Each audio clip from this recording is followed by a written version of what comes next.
En el libro de San Mateo, en el capítulo número 13,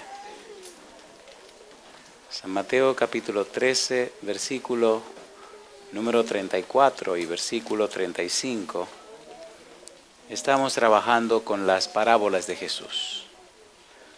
Hoy vamos a ver la séptima de 7 parábolas que el Señor Jesús presenta en este capítulo 13. San Mateo capítulo 13, versículo 34, dice la palabra de Dios. Todo esto habló Jesús por parábolas a la gente, y sin parábolas no les hablaba, para que se cumpliese lo dicho por el profeta, cuando dijo: abriré en parábolas mi boca, declararé cosas escondidas desde la fundación del mundo. ¿Podemos estar en pie para orar? Querido Padre Celestial, muchas gracias por estar con nosotros. Pedimos, oh Dios, que sus ángeles nos acompañen y su Espíritu Santo nos dirija. Permita esta noche, Padre Santo, que su Espíritu bendito nos hable y a través de su santo libro nos enseñe palabra de vida para vida eterna. Y que al estudiar estas parábolas, cada uno de nosotros pueda descubrir, pueda comprender, entender, asimilar el significado y el valor de las mismas. Que el resultado de este estudio sea salvación y vida eterna para nosotros. Y que desde ahora y para siempre vivamos vidas que honren, alaben y glorifiquen a nuestro Dios. Lo pedimos, Señor, y agradecemos en el nombre santo de Jesús. Amén, Señor. Amén. Muy bien. Hoy debemos hacer un viaje más extenso. Pero vamos a comenzar en la parábola que se encuentra en el capítulo 13, versículo 47, hasta el versículo 50. Es la séptima de las 7 parábolas que Cristo presenta en este capítulo 13. Dice el versículo 47, asimismo, el reino de los cielos es semejante a una red que echada en el mar recoge de toda clase de peces, y una vez llena, la sacan a la orilla, y sentados recogen lo bueno en cestas, y lo malo echan fuera. Así será al fin del siglo. Saldrán los ángeles y apartarán a los malos de entre los justos, y los echarán en el horno de fuego. Allí será el lloro y el crujir de dientes. Hay una pregunta que debemos hacernos cuando leemos esta parábola de la red. Mire, por ejemplo, el capítulo 13, los versículos 37 en adelante. Respondiendo él les dijo: el que siembra la buena semilla es el Hijo del Hombre. El campo es el mundo. La buena semilla son los hijos del reino y la cizaña son los hijos del malo. El enemigo que la sembró es el diablo. La siega es el fin del siglo. Y los segadores son los ángeles. ¿No le parece que la parábola de la cizaña y el trigo tiene mucho que ver con la parábola de la red? ¿Sí o no? ¿Hay 2 grupos? ¿Separan uno de otros? ¿Los malos lo tiran otra vez al mar y se quedan solo con los buenos? ¿Y no pasa lo mismo en la parábola del trigo y la cizaña? Si usted mira bien, en el capítulo 13, las 7 parábolas establecen claramente y nos dan la idea clara de un conflicto cósmico, de un conflicto del universo. Cada una de las parábolas define 2 grupos, los que sí y los que no. Por ejemplo, en la parábola del sembrador, ¿cuántos terrenos eran? 4. Pero de los 4 terrenos, ¿cuántos terrenos produjeron mucho? 1 solo, y los otros 3, nada. Así que solo hay 2 grupos, 3 que no hacen nada y un grupo que produce bastante. En la parábola del trigo y la cizaña, ¿cuántos grupos hay? 2. En la parábola de la red, ¿cuántos grupos hay? 2. Los peces buenos y los peces malos. Está envuelto en cada una de las parábolas un conflicto que debemos estudiar. Un conflicto que vamos a introducir hoy. Y más que eso, debemos conocer los antecedentes de la parábola del capítulo 13. ¿Por qué? Porque si no entendemos los antecedentes, no entenderemos las parábolas. Las parábolas aparecen en el capítulo 13 por una razón. Tienen una razón de ser. Recuerde que una parábola es una comparación. Y alguien definió una parábola como un conocimiento profundo espiritual a partir de acontecimientos sencillos de la vida. Cosas sencillas de la vida son usadas para enseñarnos verdades profundas del mundo espiritual. Descubrirlas, entonces, son bendiciones para nosotros. De allí la importancia y la trascendencia de lo que debemos hacer esta noche. Cuando estudiamos el capítulo 13, nos preguntamos, bueno, ¿por qué Cristo cambia de estrategia y cambia de metodología en el capítulo 13? Número 1. Número 2, ¿por qué en el capítulo 10 presenta la verdad en una forma directa? Número 3, ¿por qué en el capítulo 5, 6, 7 de Mateo, el Sermón del Monte, presenta la verdad en una forma directa y ahora en el capítulo 13 no lo hace así, sino que usa parábolas? ¿Qué es lo que está pasando? Es muy importante lo que vamos a estudiar ahora, por favor. Debemos entender que en el capítulo 13 Cristo hace un cambio de estrategia porque en el capítulo 11 y el capítulo 12 lo rechazan. A pesar de ser quien es, lo rechazan. A pesar de ser quien es, no lo reciben. A pesar de ser el Mesías, no lo quieren. Y a pesar de haber traído una bendición de Dios, no la aceptan. Y a pesar de presentarse como quien Él es, no está conforme a las expectativas del pueblo judío. Los judíos esperaban un Mesías diferente, un Mesías de otra manera, no un Mesías así. Nosotros queremos un Mesías conquistador, un Mesías libertador, un Mesías que vence al enemigo, un Mesías que nos hace rico, un Mesías que nos cambia esta miseria en los más poderosos de la tierra. Y Juan el Bautista había predicado eso, y Juan había dicho eso, y Juan creía eso. Por eso, cuando Juan está en la cárcel y los discípulos vienen y le dicen que Cristo se limita solo a sanar enfermos, a sacar demonios y a hacer milagros y maravillas, Juan se dice, mira, vayan y pregúntenle que si él era el que había de venir o esperamos a otro. Juan no oye que se están preparando para la guerra, no oye que están comenzando a derrumbar a las tropas o las legiones romanas y ve que Cristo se limita solamente a predicarle al pueblo la salvación. ¿Qué está pasando aquí? Y entonces en el capítulo 11 y 12 descubrimos cómo Cristo lo rechazan. San Mateo capítulo 11.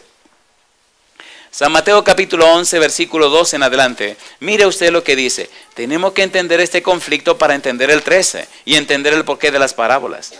San Mateo capítulo 11 versículo 2. Y al oír Juan en la cárcel los hechos de Cristo, le envió 2 de sus discípulos para preguntarle, ¿eres tú aquel que había de venir o esperaremos a otro? Le estaba faltando un poco de fe a Juan. Juan había sido el heraldo. Juan había visto descender el Espíritu sobre Jesús. Juan oyó la voz de Dios que habló del cielo. Juan se atrevió a decir, San Juan capítulo 1, versículo 33, que el mismo Dios le dijo que ese era el Mesías. Y ahora le manda a preguntar a Jesús que si es él o esperaremos a otro. Jesús no contestó. Miren lo que ocurrió, versículo 3.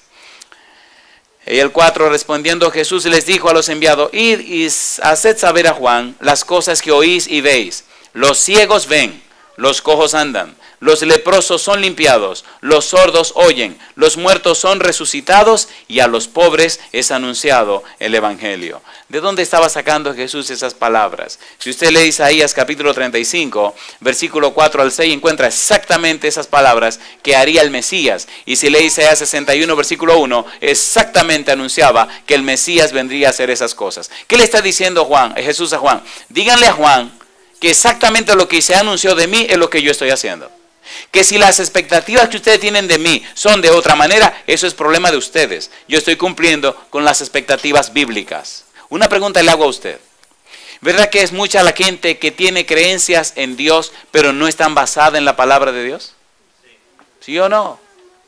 ¿Verdad que muchas veces hemos creído cosas porque nos enseñaron así? Porque la heredamos así, porque nos dijeron así. ¿Cierto o falso? A ver, ¿sí o no? Y de repente nos encontramos con una verdad que nos estruja los oídos y una verdad que no nos agrada. En estos días estaba en cierto lugar. Ay, Señor. ¿Se han dado cuenta que la gente se resiste a la palabra de Dios? ¿Se ha dado cuenta que la gente a veces le duele que la Biblia diga cosas que ellos no quieren que la Biblia diga? ¿Es así o no es así? No es una ni dos las veces que las personas me han dicho, y eso lo dice la Biblia. Digo, míralo aquí. No, espérese, yo voy a buscar mi Biblia. Entonces buscan su Biblia y cuando se lo leo en su Biblia lo dice más claro. Dicen, ay mi madre, pero es verdad que lo dice así. ¿Cierto o falso? Y es lo que está pasando. Le dice Jesús a los discípulos de Juan, díganle a Juan que lo que dijo Isaías de mí es lo que yo estoy haciendo. ¿Qué le pasa a ustedes? ¿Qué le pasa a ustedes? ¿Por qué no me pueden entender? ¿Por qué no me pueden creer? Capítulo 11, versículo 9. Dice el verso 9, pero, ¿qué salisteis a ver? ¿A un profeta? Sí, os digo, y más que profeta, porque este es de quien está escrito, he aquí yo envío mi mensajero delante de tu faz, el cual preparará tu camino delante de ti. ¿Qué es lo que está diciendo Jesús? Quiero que sepan, dice Jesús, que ese Juan Bautista que ustedes oyeron era el mensajero que anunciaba mi venida. Es decir, es el heraldo que anunciaba la venida del Mesías. ¿Por qué Jesús está diciendo eso? Porque ellos deben entender que Jesús es el Mesías y Jesús sabe que Él es el Mesías. Y más aún, dice más adelante, capítulo 11, versículo número 10. He aquí envío mi mensajero delante de tu faz, el cual preparará tu camino delante de ti. Y más adelante dice en el versículo número 14, dice el verso 14, y si queréis recibiros, él es aquel Elías que había de venir. En Malaquías 4:5 dice que el Elías vendría primero. Y Jesús le dice, ya el Elías vino delante del Mesías. El Mesías soy yo. Pastor, ¿por qué no dice estas cosas? Porque si usted no entiende el capítulo 11 y el 12, cómo rechazaron a Jesús, no puede entender por qué Jesús usó las parábolas en el capítulo 13. En el capítulo 13 Jesús usa las parábolas para decir toda la verdad que quiere decir, sin darle a los enemigos herramientas que lo puedan acusar. ¿Se acuerdan que dijimos que las parábolas no podían ser usadas en un tribunal? A ver, ¿se acuerdan o no se acuerdan? Que era una de las razones por las que Cristo enseñaba en parábolas. Vamos a ver más adelante que estaban con intención de matarlo, recién comenzando su ministerio. Y él tenía que usar una metodología apropiada para enseñar lo que quería enseñar sin darle herramienta a los enemigos de que lo mataran. No era fácil. En cada discurso Jesús se jugaba la vida y la cabeza. Y tenía que saber cómo hablaba. ¿Se imagina usted Dios mismo hecho hombre, hablándole a seres humanos pecadores, trayéndole salvación y tener que cuidarse para que no lo maten antes de tiempo? ¿Entienden lo que quiero decir? ¿Son fáciles los seres humanos? ¿Eran duros los judíos? ¿Eran bravos los judíos? ¿Eran malos los judíos? ¿Eran terribles los judíos? ¿Y nosotros? ¿Cuántas musarañas tienen que hacer los predicadores?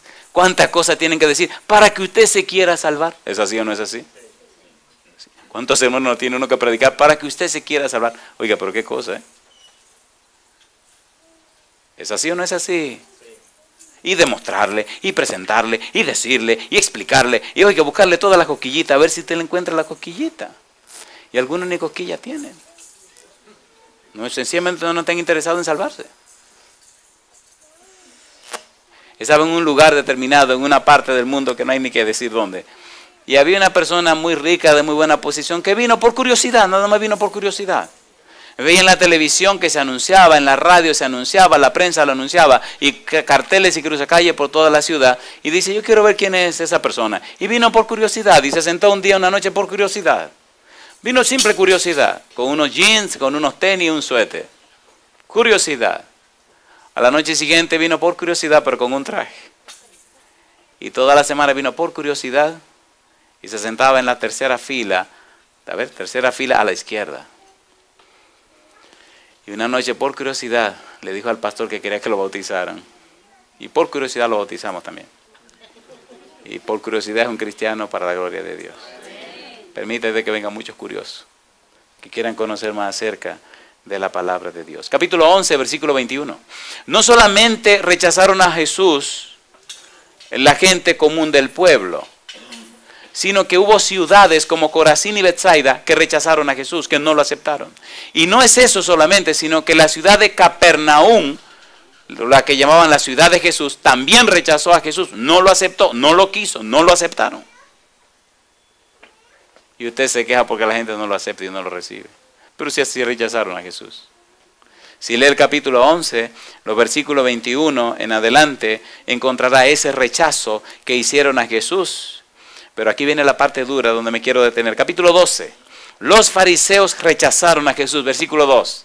Viendo los fariseos, le dijeron, he aquí tus discípulos hacen lo que no es lícito hacer en el día de reposo. Aquí comenzó la guerra. Versículo 14. Y salidos los fariseos, tuvieron consejo contra Jesús. ¿Para qué cosa dice?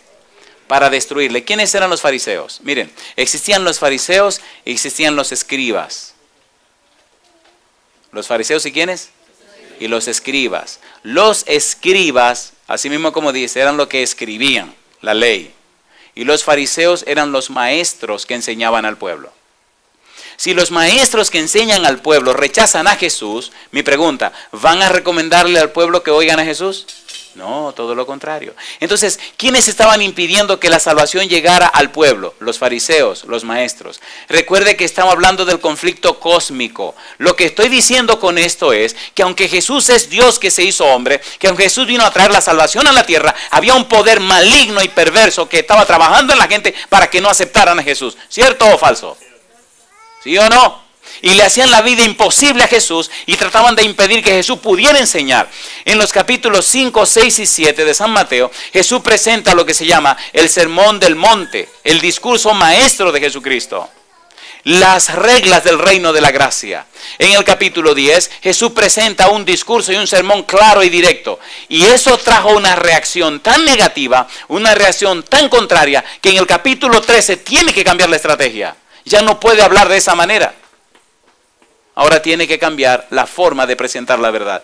Y si usted no entiende esta parte, no entiende las parábolas. Las parábolas son usadas por el Señor Jesús como un recurso de poder decirle la verdad a la gente para que el mal no impida que la verdad le llegue a la gente. Si hoy el enemigo lucha para que la gente no conozca la verdad, en la época de Jesús era peor. Es un conflicto entre el bien y el mal. Satanás luchando con sus demonios para que la gente no quiera. Y Jesús luchando con el bien para que la gente pueda escuchar. ¿Existe el conflicto hoy en día, sí o no? A ver, sí o no. No ha terminado y por eso tenemos que entender las parábolas. Veamos un poco más esta insistencia de los fariseos. Versículo 15, capítulo número 12. Sabiendo esto, Jesús se apartó de allí y le siguió mucha gente y sanaba a ¿cuántos? Sanaba a todos. Versículo 24. Mas los fariseos al oírlo decían, este no echa fuera los demonios, sino por Belcebú, príncipe de los demonios. Así que están diciendo que Jesús tiene ¿a quién? Al demonio. ¿Es fuerte la batalla? ¿No ha sentido usted que hay algo muy malo que no quiere dejarle crecer en el conocimiento de la palabra de Dios? ¿No ha notado usted, a pesar de los años que tiene siendo cristiano, que usted no está en la altura y en el nivel espiritual que debería estar con tanto tiempo que tiene en la iglesia? ¿Es así o no es así? Entonces, ¿se está desarrollando el conflicto en la vida suya? A ver, ¿sí o no? ¿No se ha dado cuenta que hay 1000 cosas que nos distraen de un conocimiento más profundo, más cierto de la palabra de Dios? Algunos cuando toman la Biblia le cae sueño. O cuando compran un libro comienzan y ya no saben ni por dónde van. O cuando están orando, de repente se eleva el santo al cielo y ya no saben ni lo que están diciendo en la oración. ¿Sí o no? ¿Sí o no? Y agarran el folleto de la escuela sabática y no saben por dónde iban antes. Y eso se le hace un lío a la vida. ¿Está fuerte el conflicto entre el bien y el mal, sí o no? Entonces Jesús hace un cambio en la estrategia. Y ahí llegamos al capítulo número 13. En el capítulo 13 Jesús usa las parábolas. Quiero enfatizar mucho este asunto del uso de las parábolas porque es fundamental para todas las 2 semanas que vamos a trabajar. Allí en las parábolas Jesús hace uso del conocimiento que tiene para presentar una verdad tan clara, pero a la vez tan disfrazada, de manera que los niños lo puedan entender y los más sabios se puedan hasta confundir. Las parábolas salen a la luz en un contexto de rechazo. Lo rechazan la gente del pueblo, lo rechazan los fariseos, lo rechaza la gente que cree, la gente que puede, y entonces al oír las parábolas se quedan, como dicen los mexicanos, se quedan picados. Quieren saber qué es lo que significan las parábolas. ¿Qué es lo que él quiere decir? Y como dice el versículo 34 y el versículo 35, dice el 34, todo esto habló Jesús por parábolas a la gente y sin parábolas no les hablaba para que se cumpliese lo dicho por el profeta cuando dijo, abriré en parábolas mi boca, declararé cosas escondidas desde la fundación del mundo. ¿Qué cosa hay escondido desde la fundación del mundo? El misterio de la piedad y el misterio de la iniquidad. La pregunta, ¿cómo surgió el mal? Misterio de la iniquidad. La pregunta, ¿cómo puede ser Dios tan bueno con gente tan mala? Misterio de la piedad. ¿cómo es posible, cómo le cabe a nadie en la cabeza que el todopoderoso Dios, el creador del universo, aquel que el universo entero no lo puede contener, aquel que no puede ser atrapado en el tiempo, aquel que no puede ser atrapado en el vastísimo universo, aquel que es más grande que todo el universo, cómo es posible que el todopoderoso creador del cielo y la tierra se hiciera tan poquita cosa que se depositara en el vientre de una mujer? Explíqueme eso. Se llama misterio de la piedad. ¿Cómo es posible que naciera el todopoderoso creador como un niño indefenso entre animales en un establo? Explíqueme eso. ¿Y cómo es posible que seres de otra nación, que eran llamados paganos, que no conocían la palabra de Dios como los judíos, vinieran de lejos siguiendo una estrella y llegaran hasta Jerusalén y se postraran para adorar al Dios todopoderoso que estaba naciendo como un niño, y la misma gente de Israel, los conocedores de la verdad, no supieran que ahí había nacido el niño en Belén? Misterio de la piedad. ¿Se entiende lo que estoy diciendo? Conflicto cósmico. ¿Y cómo es que usted no puede entender todo lo que se ha desarrollado en este planeta, todo lo que se ha entendido hasta el día de hoy, tanta luz que hay, y todavía hoy la gente no conoce a Jesús? Misterio de iniquidad. ¿Cómo se explica que personas denominadas cristianas todavía se odien unos con otros y se rechacen unos con otros y que piensan vivir en el mismo cielo? Misterio de iniquidad. ¿Sí o no? ¿Sí o no? ¿Sí o no?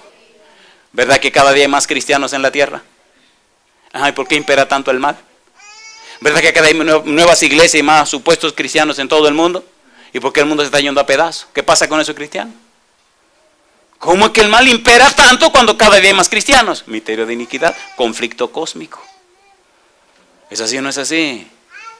¿Es así o no es así? ¿Tienen sentido las parábolas? Claro. Claro, y entonces hay que tomarlas, colocarlas en el momento en que aparecieron y luego aplicárnoslas a nosotros hoy día. ¿Hay trigo y cizaña hoy día? ¿Hay diferentes tipos de terreno? ¿Sí o no? ¿Vendrá el Señor a recoger a sus hijos? ¿Pondrá uno de la derecha y otro a la izquierda? ¿Usted estará en alguno de los dos lugares? Pero vamos a ser sinceros, usted y yo esta noche. ¿Verdad que eso no le quita el sueño? No le quita el sueño. ¿Verdad que usted nunca ha tomado bien en serio el asunto de, ven acá, ¿dónde estoy yo realmente con Dios? ¿Estoy en la posición de salvarme o en la posición de estar perdido? Nadie piensa en eso. Se acuestan en la noche muy seguros de que van a amanecer. ¿Y quién le asegura a usted la vida para mañana? ¿Tiene sentido o no tiene sentido? A ver, ¿sí o no, queridos? ¿Verdad que deberíamos tomar más en serio este asunto? ¿Sí o no? Estaba en una universidad hablando para estudiantes. Los estudiantes tienen unas preguntas muy interesantes y muy curiosas también. Y se me acerca una muchachita con cara de buena gente, con cara de ángel, pero no de ángel caído, sino cara de ángel. Y con su falda larga y su carita de buena gente y toda esa bobería que la gente usa para engañar. Había una fila larga de muchachos, como 40 muchachos haciendo turno, había que atenderlo. Así que me sentaba a las 9 de la mañana y me paraba de ahí a las 12:30 para ir a comer. Y era muchacho y oyendo todo tipo de historia y preguntas, y se iba uno y venía el otro, y ahí tenía que aguantarme porque a eso fue que fui. Y viene este ángel caído y me pregunta, me dice, míreme. Digo, mire, ¿qué es lo que tú quieres que yo te mire? Y dice, ¿cómo usted me ve? Digo, tú, sí, una mentirosa, una persona falsa que finge y que engaña. Así, eso es lo que quiere que yo te diga. Y se queda así y me dice, ¿cómo así? Digo, tú sabes muy bien la poca vergüenza que tú haces y estás fingiendo cristianismo y tú no eres nada. Y empezó a llorar. Digo, ¿tú no crees que ya es tiempo de ser un poquito más seria y de decir verdaderamente lo que tú eres? Es verdad que hay muchos cristianos falsos. ¿Verdad? ¿Sí o no? Sí. Y creen que están engañando el mundo. Se están engañando ellos mismos. Pero hay que mucha gente sincera que quiere conocer la verdad. ¿Sí o no? Gente que quisiera entregarle su corazón a Dios y están confundidos por los malos testimonios que hemos dado nosotros. ¿Es así o no es así? Entonces necesitan conocer la verdad. De eso se trata el conflicto cósmico. ¿Cómo el mal se ha metido dentro del bien? ¿Dónde sembraron la cizaña? En el campo del Señor. ¿Y el trigo y la cizaña tuvieron que hacer qué cosa? Crecer juntos. ¿Quién sembró la cizaña? ¿Dónde la sembró? En el campo de Dios. ¿Dónde está la cizaña sembrada? En el campo de Dios. Ahora una pregunta le tengo. ¿Hay que odiar la cizaña? No. ¿Hay que amar la cizaña? Sí, pero usted tiene que entender qué significa amar. Amar significa tener un comportamiento apropiado con la cizaña. Tratar a la cizaña con respeto y consideración. ¿Por qué? Si usted quiere descubrir la primera cizaña que hay en la iglesia, mírese al espejo. Y posiblemente vea la primera cizaña. Una persona que es trigo jamás se alardea de ser trigo. Todo trigo se siente humanamente pecador e indigno y sin ninguna cosa a su favor. ¿Cierto o falso? Todo cristiano verdadero es humilde, es sencillo y está dispuesto a servir y a darse para la gloria de Dios. La cizaña no. Mira, mejor sigamos con esto para evitarnos problemas, ¿verdad? Las parábolas son recursos didácticos. Número 1, captan el interés. Número 2, hacen que la verdad sea concreta. Número 3, tienen una función didáctica, dinámica y progresiva. Número 4, impulsaron a las personas a descubrir la verdad por sí misma. Y número 5, traen lo que es un cumplimiento profético. El cumplimiento de lo que Dios ha determinado y quiere para sus hijos, presentado de manera tal que ellos puedan interesarse en descubrir el valor y el significado de las palabras que salen de la boca de Jesús. Jesús presenta ahora la verdad del reino en parábolas para que los que viendo no vean y los que oyendo no entiendan y no se arrepienten y no se salven. Ay, ya le regó el pastor. Y entonces, ¿se han dado cuenta que mucha la gente curiosa que oye la palabra de Dios, pero no tienen amor por la salvación? Las parábolas son lanzadas para despertar en la gente el interés. Y todo el que tiene verdadero interés de la salvación, entonces se acerca para conocer el valor de las parábolas. ¿Cierto o falso? En la parábola del sembrador, ¿dónde regó el sembrador la semilla? En todas partes, ¿sí o no?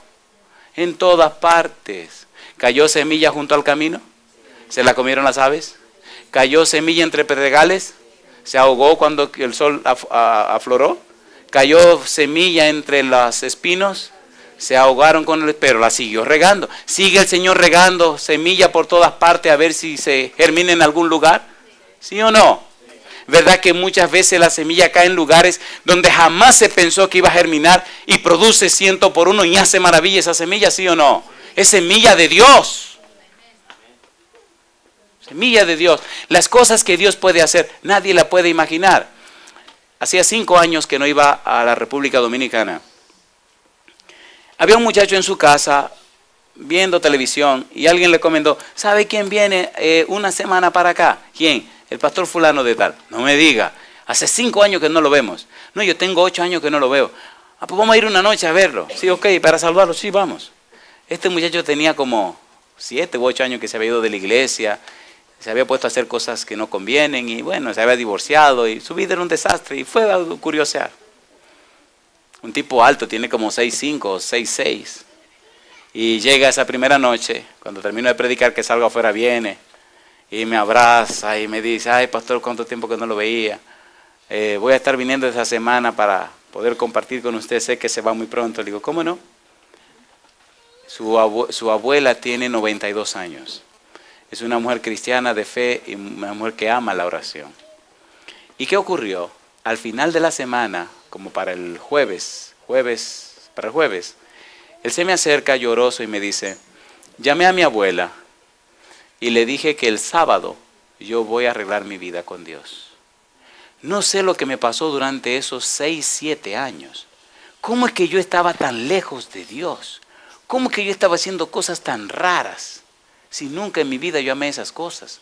Y pasé 6 años de mi vida haciendo esas pocas vergüenzas. Y ahora esta semana yo siento como si mi mente se me hubiera limpiado. Y me pregunto, pero ¿cómo es que yo estuve en esas cosas? Llamé a mi abuela y le dije, abuela, ven el sábado que yo me voy a bautizar. Una pregunta le hago a usted. ¿Trae el Espíritu Santo luz a la mente de la gente? ¿Cambia el Espíritu Santo el corazón de la gente? ¿Sí o no?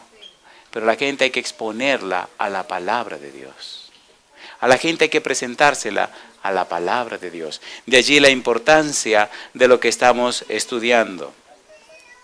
San Mateo capítulo número 7, versículo 24 al 27, tienen la misma conclusión que la parábola de la red y que la parábola de la cizaña. Recuerde que estamos trabajando y presentando ese conflicto cósmico que no solo se desarrolla en el universo y no solo se desarrolla en la tierra, sino que se desarrolla en cada corazón presente. ¿Verdad que dentro de su corazón hay una vocecita que le dice, entrega tu vida a Jesús? Y hay otra vocecita que le dice, ahora no. ¿Cierto o falso? Y hay una lucha entre un sí y un no, y un sí y un no, y un sí y un no. Mira lo que dice el Señor Jesús. Termina San Mateo capítulo 7, versículo 24 en adelante. Cualquiera pues que me oye estas palabras y las hace, le compararé a un hombre prudente que edificó su casa sobre la roca. ¿Y qué dice ahora? Descendió lluvia y vinieron ríos, y soplaron vientos, y golpearon contra aquella casa, y no cayó porque estaba fundada, ¿dónde? Sobre la roca. Pero cualquiera que me oye estas palabras y no las hace, le compararé a un hombre insensato que edificó su casa sobre la arena. Y descendió lluvia, y vinieron ríos, y soplaron vientos, y dieron con ímpetu contra aquella casa, y cayó, y fue grande su ruina. ¿Qué nos está diciendo Jesús? Querido, no solo escuches estas cosas, acéptala, vívela, hazla tuya, y cuando la tormenta y la tempestad venga, no te podrá vencer. ¿Tiene sentido o no tiene sentido? Capítulo número 10, versículo 40 al 42. La misma conclusión. Capítulo 10, versículo 40. El que a vosotros recibe, a mí me recibe. Y el que me recibe a mí, recibe al que me envió. El que recibe a un profeta, por cuanto es profeta, recompensa de profeta recibirá. Y el que recibe a un justo, por cuanto es justo, recompensa de justo recibirá. Y cualquiera que dé a uno de estos pequeñitos un vaso de agua fría solamente, por cuanto es discípulo, de cierto os digo que no perderá, ¿qué cosa? Su recompensa. ¿A dónde queremos llegar? ¿Qué es lo que queremos decir? Escuche por favor. Las parábolas tienen un fin. El fin de las parábolas es que cada persona que la escuche alcance la salvación. ¿Verdad que de los 4 terrenos el último era el terreno bueno? ¿Verdad que en la parábola del trigo y la cizaña el Señor, el dueño, no dice que arranquen la cizaña sino que la dejen hasta el final? Una pregunta, ¿verdad que entonces en el momento en que es sembrada la cizaña hasta el momento que llegue el final de la cosecha, ¿verdad que hay un margen de tiempo donde la cizaña puede ser cambiada en trigo? ¿Sí o no? ¿Sí o no? ¿Sí o no? ¿Puede Cristo cambiar corazones? ¿Puede una cizaña mala y perversa al Señor cambiarle y convertirse en trigo? Pablo, ¿qué cosa era? Una tremenda cizaña. ¿En qué la convirtió? En una maravillosa planta de trigo. Yo no sé si tú eres trigo o cizaña. Una cosa yo sé, que si eres cizaña, el Señor te puede cambiar en trigo. Yo prefiero siempre pensar que posiblemente soy una cizaña y que necesito orar, ayunar, rogar y clamar a Dios para que me convierta en un hermoso trigo. Porque casi todo el mundo dice que es trigo, pero cuando vive como cizaña. Mire qué ironía. ¿Sí o no? ¿Sí o no? ¿Qué le gustaría ser? ¿Trigo o cizaña? ¿Qué tipo de peces le gustaría ser? ¿Un peces bueno o peces malos? Vamos a ver todo lo que hemos dicho esta noche en otra parábola. Bueno, no quisiera lanzarme a esa parábola porque el tiempo no nos daría. Pero vamos a cerrar todo esto con un pensamiento del Señor Jesús. ¿Está interesado Jesús en salvar a la gente? ¿Puede Jesús salvar a la gente? En el capítulo 11 precisamente, donde rechazan a Jesús, miren lo que Él dice. San Mateo capítulo 11, versículo 28. ¿Qué dice Jesús? Venid a mí todos los que estáis trabajados y cargados. ¿Y qué dice? Y yo os haré descansar. Llevad mi yugo sobre vosotros y aprended de mí, que soy manso y humilde de corazón, y hallaréis descanso para vuestras almas. ¿Por qué dice ahora? Porque mi yugo es fácil y ¿qué cosa? y ligera mi carga. Recuerde que Cristo está enseñando parábolas. Esas parábolas son parte de las enseñanzas de Jesús. Esas parábolas son parte de la palabra de Dios. Esas parábolas son parte de los dichos sabios y profundos del Señor Jesús. De manera que esa palabra de Jesús, esos dichos de Jesús, esa verdad de Jesús presentada en parábola es lo que se conoce como su yugo. Por eso dice, mi yugo es fácil y ligera mi carga. Y es lindo cuando Él dice, llevad mi yugo sobre vosotros y añade, aprended de mí. ¿Por qué dice llevad mi yugo y aprended? Porque su yugo son las enseñanzas. Ahora, ¿qué hace la palabra de Dios en nosotros? Primera de Pedro capítulo 1. Mire qué cosa linda. Primera de Pedro capítulo número 1. Y aquí vamos a ir aterrizando. Primera de Pedro capítulo 1, versículo número 18 en adelante. Dice, sabiendo que fuisteis rescatados de vuestra vana manera de vivir, la cual recibisteis de vuestros padres no con cosa corruptible como oro o plata, sino con la sangre preciosa de Cristo, como de un cordero sin mancha y sin contaminación, ya destinado desde antes de la fundación del mundo, pero manifestado en los postreros tiempos por amor de vosotros. Y dice ahora, y mediante el cual creéis en Dios, quien le resucitó de los muertos y le ha dado gloria, para que vuestra fe y esperanza sean en Dios, habiendo purificado vuestras almas por la obediencia a la verdad mediante el Espíritu, para el amor fraternal no fingido, amaos unos a otros entrañablemente de corazón. Y dice ahora, siendo renacidos, no de simiente corruptible, sino de incorruptible, ¿por qué cosa dice? Por la palabra de Dios que vive y permanece para siempre. ¿A través de quién podemos nacer de nuevo? De la palabra de Dios. ¿Dónde podemos tener un nuevo origen? En la palabra de Dios. ¿Dónde está el nuevo comienzo? En la palabra de Dios. Alabado sea el nombre de Dios. ¿Y qué estamos estudiando cada noche? La palabra de Dios. Bendito sea el nombre de Dios. Ahora, ¿qué es lo que esa palabra es capaz de hacer? ¿Qué es lo que ese yugo es capaz de hacer? Aquí vamos a ir a una nota bien alta y bien hermosa, y creo que será una bendición para todos. Hay una palabra judía, una palabra hebrea, es la palabra Torah. ¿Cuál es la palabra? Torah. La palabra Torah significa enseñanzas, significa la ley, la Torah, los 5 libros de Moisés. En el Salmo número 19, mire lo que dice.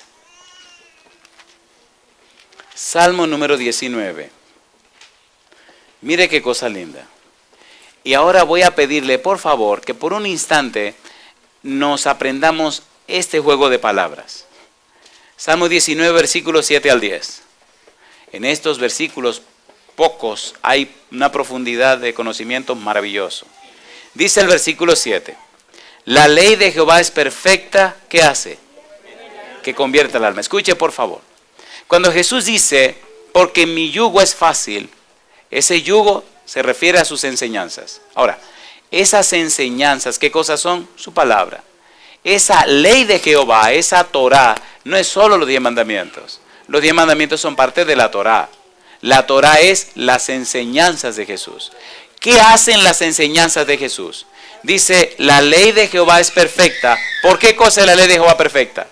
Convierte el alma. Y vamos a jugar el juego ahora. Recuerde que estamos trabajando con las parábolas.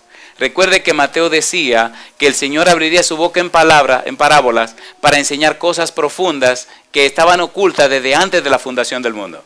Recuerde que para allá que vamos. En estos pocos pasajes, versículos 7 al 10, se esconde una verdad tan profunda en relación a la palabra de Dios y la vamos a descubrir. Recuerde siempre esta frase, paralelismo de las líneas. ¿Cuál es la frase? Paralelismo de las líneas. Es una figura hebrea que se usa frecuentemente en el Antiguo Testamento, donde el escritor presenta la misma verdad con diferentes aspectos. ¿Quieren verlo?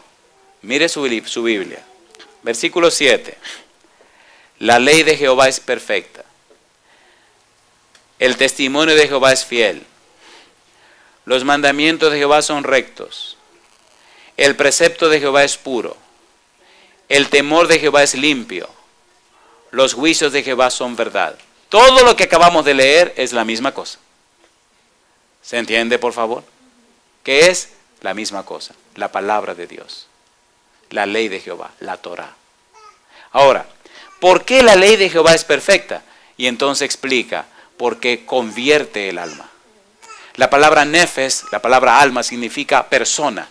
¿Por qué la palabra de Jehová es perfecta? Porque cambia a la persona, porque transforma a la persona, porque redime a la persona, porque hace nueva a la persona. Y no leímos en 1 Pedro 1, capítulo 1, versículo 23, que decía que somos renacidos en la palabra de Dios. ¿Sí o no? Cuando usted se expone a la palabra de Dios, cuando usted conoce la palabra de Dios, cuando usted entiende la palabra de Dios, cuando usted asimila la palabra de Dios, cuando la deja entrar, esa palabra de Dios tiene tanto poder que transforma la vida suya. Lo convierte en una nueva persona.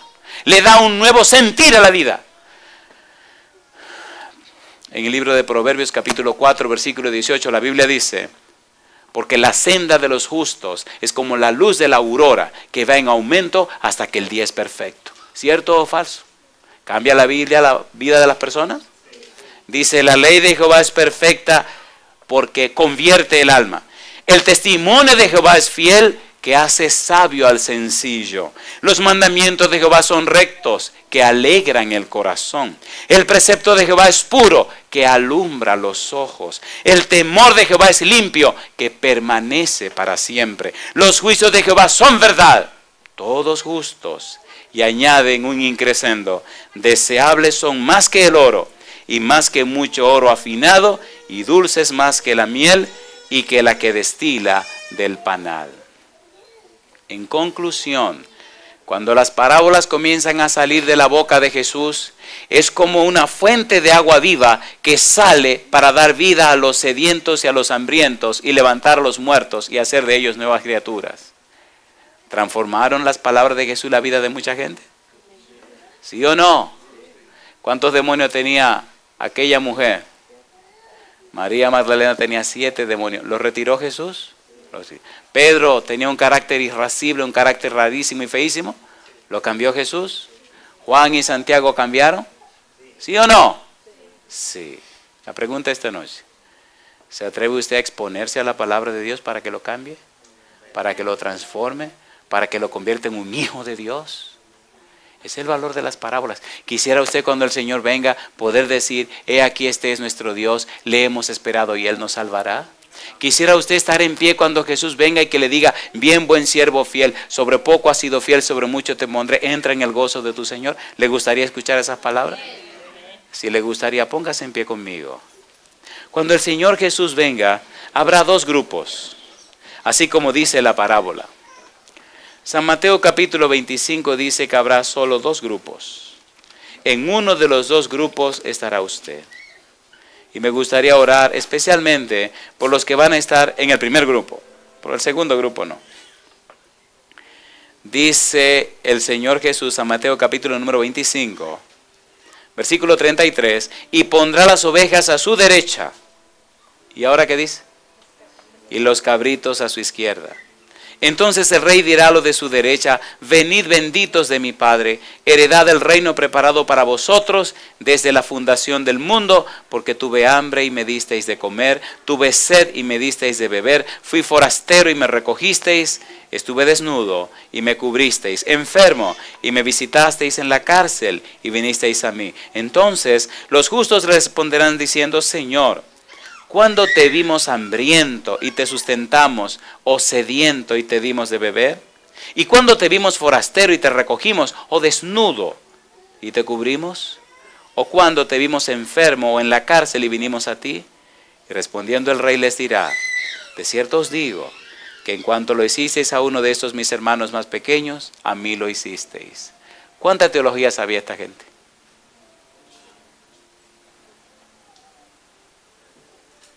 ¿Verdad que la vida cristiana es un estilo de vida? ¿Sí o no?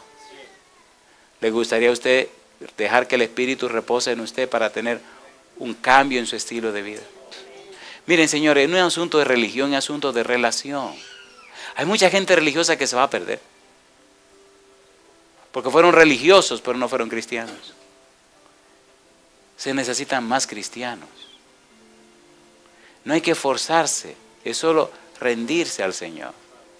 ¿Usted se atreve esta noche a dejar de luchar y rendirse al Señor? ¿Cuántos se atreven a hacer esa decisión? Yo quisiera hacer una pregunta final hoy. ¿Cuántos de los presentes piensan que vale la pena que nos reunamos cada noche a estudiar la palabra de Dios? Vamos a ser bien sinceros. Yo quisiera esta noche ser más atrevido. ¿Cuántos de ustedes tienen más de 10 años siendo cristianos? Más de 10 años. Más de 10, fantástico. Yo quiero terminar haciéndole una pregunta a ustedes, que junto conmigo tenemos más de 10 años. Ya yo tengo 28 años. 28, sí, 28 años. 28 años siendo cristiano. Tengo más tiempo siendo cristiano que los que duré sin ser cristiano. ¿Verdad que aunque los años pasen, uno descubre que tiene que crecer más? ¿Consagrarse más? ¿Sí o no? ¿Le parece bien si esta noche oramos por nosotros? Si nuestro testimonio no es bueno, estos amigos y amigas que están viniendo a conocer la palabra de Dios, puede que queden chasqueados en el camino. ¿Es así o no es así? El enemigo hace que nosotros fallemos para que ellos se confundan y ellos se pierdan también. Con todo respeto, ¿me permiten orar esta noche especialmente por nosotros los que tenemos más tiempo en esto? ¿Cuántos tienen de 1 a 10 años que son cristianos? De 1 año a 10 años, estos son los babies, los bebecitos. De 1 a 10 años. ¿Y cuántos no tienen ningún tiempo siendo cristianos porque no han hecho un compromiso con Dios de ser cristiano y de entregarse y caminar como Dios quiere?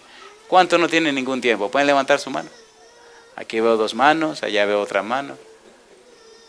¿Quiénes más no tienen ningún tiempo, que no han tenido experiencia de vida cristiana? Aquí hay varias manos. ¿Podemos orar también por ellos? ¿Oramos ahora? Querido Padre Celestial, agradecemos la oportunidad por habernos reunido esta noche para estudiar su palabra. Gracias, Señor, por la belleza, gracias por la hermosura de su santo libro. Señor, aquí hay personas con más de 10 años caminando con usted. Estoy en ese grupo, mi Señor. Reconocemos que no hemos sido lo que debemos ser, ni hemos vivido a la altura de lo que deberíamos vivir. Es más, es posible, Señor, que hasta hayamos descuidado en tantos años el aprender nuevas cosas para enseñar a otros. Y tal vez nos hayamos quedado en un círculo vicioso dando vueltas. Perdónenos, Señor. Despierte en nosotros más interés para orar y estudiar la Biblia y enseñar a otros el conocimiento de su verdad. Predicar el mensaje de salvación. A los bebés espirituales que tienen de 1 añito a 10 años, Señor, lo dejamos en su mano santa. No permita que nuestro mal testimonio le dañe su vida. No permita que nuestra indiferencia y nuestra dejadez quite en ellos el interés de crecer. Y a esos que no han nacido todavía, que están apenas en el vientre, Dios Santo, aliméntelo con su palabra para que cuando nazcan, nazcan fuertes y sanos para gloria de su nombre. Enséñenos para cuidarlos, alimentarlos a tiempo, orar por ellos, visitarlos, acompañarlos, enseñarles, instruirlos, para que cuando se levanten en su presencia, Dios Santo, cuando nazcan de agua y del Espíritu, puedan nacer vestidos con el manto de su justicia y ungidos con el Espíritu Santo. Esperamos, Dios, en estas 2 semanas, que muchos de ellos hagan su decisión por usted y decidan negarse a ellos mismos, tomar la cruz de ellos y seguir en pos de Cristo Jesús. En sus manos santas los dejamos, Señor, y pedimos su presencia y su compañía de regreso a nuestros hogares. Gracias, Dios, por escucharnos. Lo pedimos y agradecemos en nombre santo de Jesús.